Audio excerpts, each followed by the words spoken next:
Bonjour tout le monde, bienvenue sur cette vidéo.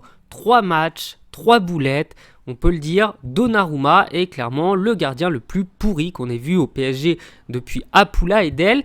Et puisqu'il avait déjà commencé à faire n'importe quoi contre Newcastle, puis contre Monaco, aujourd'hui il a décidé d'en faire une nouvelle. Pas de boulette en relançant au pied, pas de boulette en relançant à la main. Là, c'est directement le carton rouge.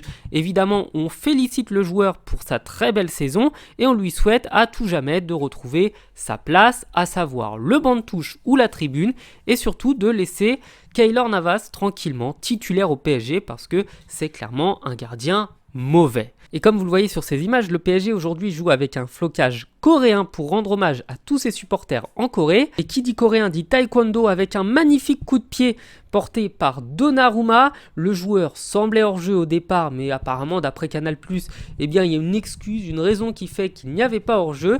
Et donc l'arbitre a tout naturellement décidé d'exclure le portier italien.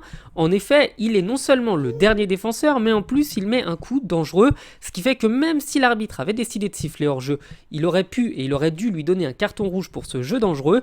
Parce qu'en effet, ce n'est pas parce qu'il y a hors-jeu que vous avez le droit de détruire vos adversaires. D'autant que l'exclusion du portier italien a permis au PSG de se libérer et de beaucoup mieux jouer. Évidemment, je ne dis pas que le PSG va remporter cette rencontre, mais en tout cas, le PSG qui jouait à 12 contre 10, puisque Donnarumma jouait systématiquement avec ses adversaires, n'est plus qu'à 10 contre 11, ce qui est déjà vachement bien. Bref, je vous souhaite de passer une bonne journée, je vous dis à bientôt sur la chaîne, ciao.